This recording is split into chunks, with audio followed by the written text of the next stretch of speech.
Salam sejahtera tuan-tuan, puan-puan. Baiklah, berita terkini ialah selepas 3 tahun turun naik mahkamah, nasib bekas Timbalan Perdana Menteri Datuk Seri Dr. Ahmad Zahid Hamidi sama ada dibebaskan atau diperintah bela diri atas 40 pertuduhan rasuah berhubung sistem visa luar negara VLN akan diketahui Jumaat ini. Keputusan di akhir kes pendakwaan itu akan diputuskan oleh Hakim Mahkamah Tinggi Datuk Muhammad Yassin Mustafa selepas pasukan pendakwaan dan pembelaan selesai menyampaikan hujahan lisan selama 4 hari bermula 1 September lalu. Dalam kes ini, pasukan pendakwaan diwakili Timbalan Pendakwa Raya Datuk Raja Rozila Raja Toran, Datuk Wan Sahrudin Wan Ladin Abdul Malik Ayub, Zender Lim Wai Kiong dan B. Tahavani. Sementara pasukan pembelaan yang mewakili Ahmad Zahid dibarisi Peguam Datuk Hisam Teh Poh Tek, Datuk Ahmad Zainal dan Hamidi Muhammad Noor. Sebelum membuat keputusan, mahkamah akan meneliti keterangan saksi-saksi pendakwaan, menyemak 107 eksibit kes dan mendengar hujahan daripada kedua-dua pihak. Jika mahkamah mendapati pendakwaan berjaya menimbulkan prima facie, Presiden UMNO ini akan diperintah untuk membela diri. Namun, jika keadaan sebaliknya berlaku, ahli Parlimen Bagan Datuk ini akan dibebaskan daripada pertuduhan berkenaan.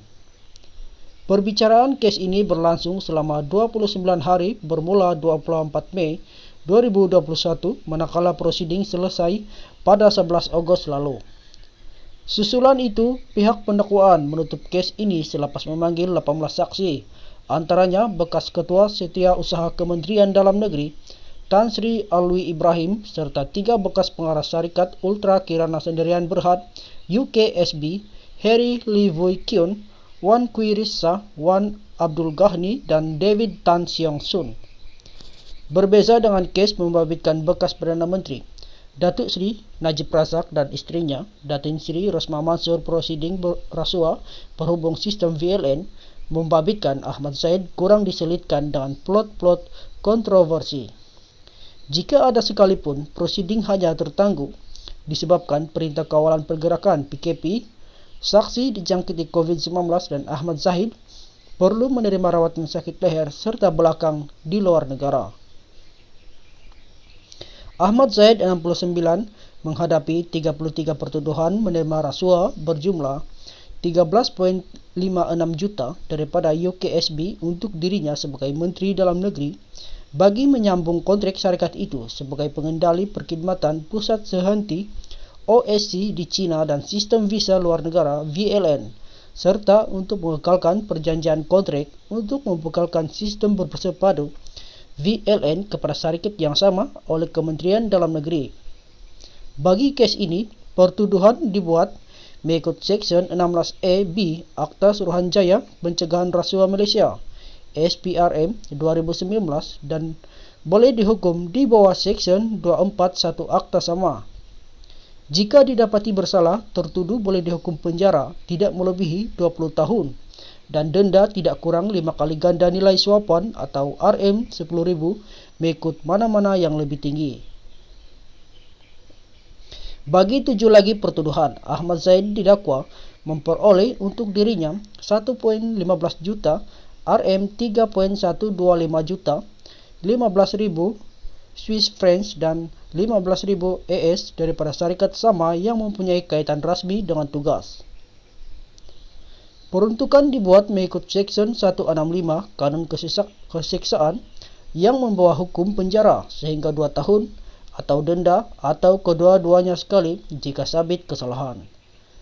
Kesemua perbuatan didakwa dilakukan di 2 lokasi, iaitu Sri Satria Presin 16 Putrajaya dan Country Heights Kajang antara Oktober 2014 dan Mac 2018.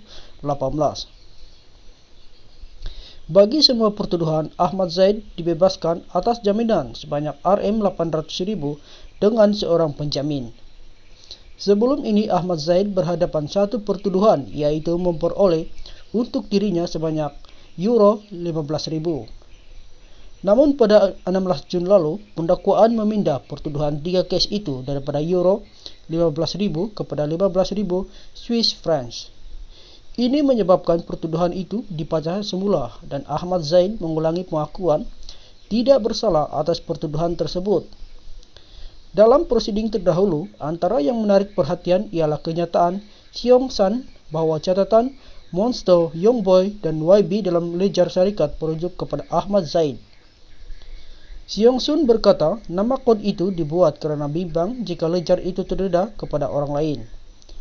Ketika membaca pernyataan saksinya, Xiong Sun berkata rekod semua pembayaran yang dibuat kepada Ahmad Zaid sejak 2014 hingga 2018 telah disimpan untuk rekod peribadinya kerana jumlah wang tunai yang terlibat adalah besar.